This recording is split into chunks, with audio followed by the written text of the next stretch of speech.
మారింది. సార్ అది దీంట్లో జయాపజయాల్లో కీలకంగా మారేటటువంటి ఒక అస్త్రంగా డిఎంకే వాడుకుంది. బట్ బీజేపీ దాన్ని వాడుకోవటంలో వైఫల్యం చెందింది. ఇప్పటికే సార్ ఇందులో మీకు ఇంకొక అనేక పాయింట్ సార్, సర్వేలు ఇందులో ఇంకొక పాయింట్ అంటే ఇప్పుడు డిఎంకే బలంగా కనిపిస్తోంది. 2021 నుండి చూసుకుంటే లోక్సభ స్థానాలు గెలవడంతో పాటు స్థానిక సంస్థల ఎన్నికల్లో వచ్చేటువంటి గెలుపులతో పాటు ఇవన్నీ కూడా డిఎంకే ఒక స్ట్రాంగ్గా ఉందని స్పష్టంగా కనిపిస్తోంది.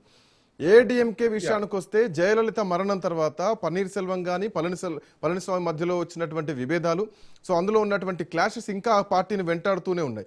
ఈవెన్ స్థానిక సంస్థల ఎన్నికల టైంలో కూడా పార్టీ అవినీతి గురించి కానీ మహిళల భద్రత గురించి కానీ చాలా అంశాలపైన టార్గెట్ చేస్తూ డిఎంకేని టార్గెట్ చేసి కార్నర్ చేసినా కానీ ఎక్కడ కూడా డిఎంకే వీక్ అయింది లేదు. But ADMK నిలబెట్టుకోలేకపోతోంది.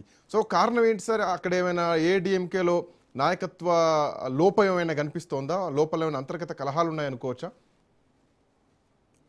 ఏడిఎంకే బలహీనతల కంటే కూడా డిఎంకే బలం చెక్కు చెదరలేదు. 2021 నుండి స్టాలిన్ ముఖ్యమంత్రి అయిన దగ్గర నుంచి డిఎంకేని ఒక బలమైనటువంటి ఫోర్స్ గా నిలబెట్టడంలో ముఖ్యంగా డిఎంకే కూటమి సెక్యులర్ ప్రోగ్రెసివ్ అలయన్స్ ఎస్పీఏని బలంగా నిలబెట్టడంలో స్టాలిన్ సఫలీకృతమయ్యాడు. తనతో ఉన్నటువంటి వాళ్ళని కాపాడుకోవడంతో పాటు డిఎండికే విజయకాంత్ లాంటి పార్టీలను, పన్నీర్ సెల్వం లాంటి వాళ్ళని, శరత్ కుమార్ లాంటి వాళ్ళని, తర్వాత కమల్ హాసన్ లాంటి వాళ్ళని తన వైపుకు తిప్పుకోవటంలో సఫలీకృతమయ్యాడు.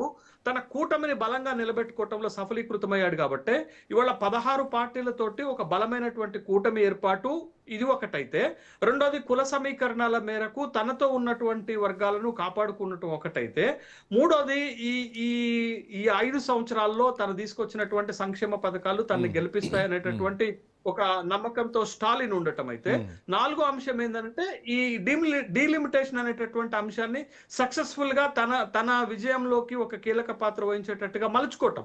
అంటే డిఎంకేని ఒక బలమైన కూటమిగా నిలబెట్టడం. అందుకే మీరు చూడండి, మీరు చెప్పినటువంటి లోక్సభ ఎన్నికలు కానీ, మీరు చెప్పినటువంటి స్థానిక ఎన్నికల్లో కానీ డిఎంకే ఒక బలమైనటువంటి శక్తిగా ఎదిగింది. మరీ ముఖ్యంగా 2024లో జరిగినటువంటి లోక్సభ ఎన్నికల్లో 100% స్ట్రైక్ రేట్ స్వీప్ చేసింది ఎస్పీఏ, అంటే సోషల్ ప్రోగ్రెసివ్ అలయన్స్ డిఎంకే కూటమి నేతృత్వంలో స్వీప్ చేసింది. 39 పార్లమెంట్ స్థానాలు గెలవటమే కాదు, 221 శాసనసభ స్థానాల్లో లీడ్ తీసుకుంది. బీజేపీకి 3 స్థానాల్లో, ఏడీఎంకేకి 10 స్థానాల్లో మాత్రమే లీడ్ వచ్చింది. బట్ తన బలాన్ని నిలబెట్టుకున్నాడు. కానీ వెరాజ్ మీరు ఇంకొక వైపు కూడా చూడాలి శ్రీకాంత్, అంతా ఏకపక్షంగా ఎన్నిక లేదు. ఎందుకు అనంటే మీరు 2021 వరకు ముఖ్యమంత్రిగా పనిచేసినటువంటి పళనిస్వామి కూడా, ఎడప్పాడి పళనిస్వామి కూడా జయలలిత మరణించిన తర్వాత ఏడీఎంకేని ఒక బలమైనటువంటి పార్టీగా నిలబెట్టడంలో కూడా తను సక్సెస్ అయ్యాడు. తనతో పాటు ఇప్పుడు బీజేపీని, పిఎంకేని కలుపుకోవటంతో వాళ్ళు కూడా ఒక బలమైనటువంటి కూటమిగా డిఎంకేకి ఛాలెంజ్ చేస్తున్నటువంటి సందర్భాన్ని ఉంది. అంటే పళనిస్వామికి ఆర్థిక బలం ఉంది, అంగబలం ఉంది, పార్టీని నిలబెట్టాడు. కాబట్టి ఇప్పటికీ అది ఒక బలమైనటువంటి ఫోర్స్ గా కనపడుతుంది అని అంటే, మీకు భారతీయ జనతా పార్టీ వచ్చి చేరటంతో, తర్వాత 1 ఇయర్లకు సంబంధించినటువంటి కులంలో బలమైనటువంటి ఫోర్స్ ఉన్నటువంటి పిఎంకే తనతో ఉండటంతో ఆ కూటమి కూడా బలంగా కనపడుతుంది. వెరాజ్ మీకు టీవీకే వచ్చేసరకు ఎవరి ఓట్లను చీలుస్తుంది అనేది చాలా ప్రశ్న ఇక్కడ అంతుచెక్కినటువంటి ప్రశ్నగా తమిళనాడు ఎన్నికల్లో ఉంది. మీకు నాకు కనపడుతున్నటువంటి ఈ మధ్య కాలంలో, అంటే ఎన్నికల నోటిఫికేషన్ వచ్చిన తర్వాత విజయ్ ఎక్కువగా ఫోకస్ చేస్తుంది డిఎంకేనే. అందుకే డిఎంకేని ఏమంటున్నాడంటే, ఎంజి రామచంద్రన్ ఎలా విమర్శించాడో, జయలలిత ఎలా విమర్శించిందో తీమై శక్తి అంటున్నాడు. తీమై శక్తి అంటే డిఎంకేని తీమై శక్తి అంటే చాలా పవర్ఫుల్ క్రిటిసిజం అన్నట్టు, దుష్ట శక్తి అనే. అందుకని విజయ్ మొత్తం ఫోకస్ కూడా స్టాలిన్ పైన పెట్టాడు. స్టాలిన్ ని అంకుల్ అని పిలిచాడు, స్టాలిన్ ని తీమై శక్తి అని పిలుస్తున్నాడు, స్టాలిన్ సార్ అని ఇప్పుడు పిలుస్తున్నాడు.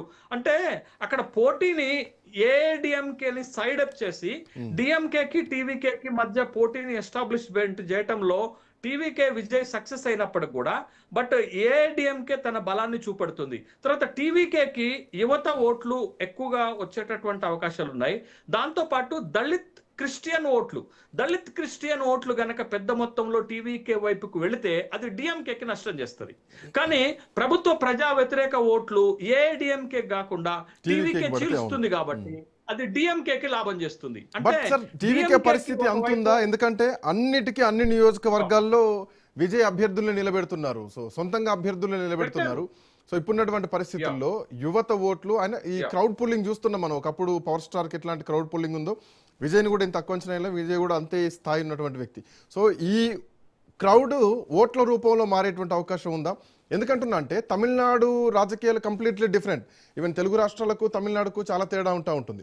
అక్కడ హిందుత్వ కార్డు పనిచేయదు, అక్కడ హిందీ కార్డు పనిచేయదు. అక్కడ కేవలం ద్రవిడ సెంటిమెంట్ మాత్రమే పనిచేస్తూ ఉంటుంది.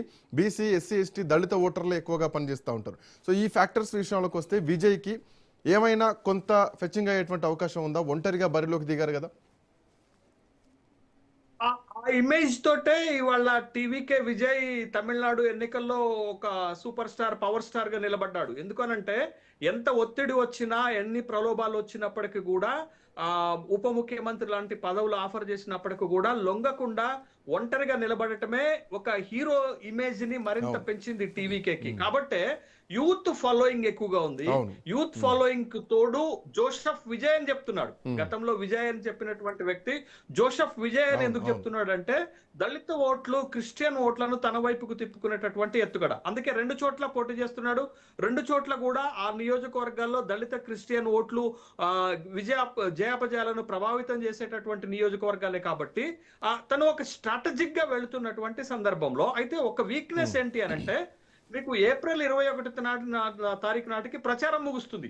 ఏప్రిల్ 22, ఏప్రిల్ 23 నాడు ఎన్నికల్లో బలంగా నిలబడగలిగితే అంటే ఓట్లను తన వైపుకు తిప్పుకునేటటువంటి మెషనరీని, యంత్రాంగాన్ని, పోల్ మేనేజ్మెంట్ చేయగలిగితే విజయ్ కూడా ఒక బలమైనటువంటి శక్తిగా నిలబడతాడనేది వాస్తవం. కానీ ఆ మెషనరీ ఉందా, ఆ స్ట్రాటజీ ఉందా అనేటటువంటిది డౌట్ వస్తుంది. ఎందుకంటే పార్టీ నిర్మాణం కూడా పూర్తి స్థాయిలో కాలేదు కదా. అక్కడ నిల్చునే వాళ్ళు కూడా గతంలో మాజీలు, స్థానికులు ఉన్నారు కాబట్టి ఆ యంత్రాంగం లేదు. కాబట్టే టీవీకే ఆ 2 రోజుల్లో ఎలా నిలబడగలుగుతుంది, తనకి విజయానికి కావాల్సినటువంటి ఓట్లను ఎలా తెచ్చుకోగలుగుతుంది అనేది ఒక డౌట్ వస్తుంది. మీకు డిఎంకేకి ప్రతి గ్రామంలో వాళ్ళకి ఎలక్షన్ ఇంజనీరింగ్ ఉంటుంది, పోల్ మేనేజ్మెంట్ ఉంటుంది, బలమైనటువంటి స్థానిక నాయకత్వం ఉంటుంది, వాళ్ళతోటి ఓటింగ్ చేసుకోగలుగుతారు. కాబట్టి బట్ అందుకే నేను ఏమంటున్నాను, ఇప్పటికొచ్చినటువంటి అన్ని సర్వేల్లో కూడా టీవీకే ఎక్కడ గెలుస్తుందని ఏ సర్వే చెప్పలేదు, ఏ విశ్లేషణలో కూడా చెప్పలేదు. 3వ స్థానానికి పరిమితం చేస్తున్నారు. ఇన్ కేస్ అక్కడ మనకి 118 శాసనసభ స్థానాలు గెలిచినటువంటి పార్టీ అధికారంలోకి వస్తుంది. బట్ డిఎంకే గత లోక్సభ ఎన్నికల్లో 229 శాసనసభ స్థానాల్లో లీడ్ తీసుకుంది. కాబట్టి బట్ గతంలో గెలిచిన 153 కంటే తక్కువ వస్తాయేమో కానీ ప్రభుత్వాన్ని ఏర్పాటు చేసేటటువంటి ఒక మ్యాజిక్ నంబర్ ని చేరుకుంటది అనేటటువంటి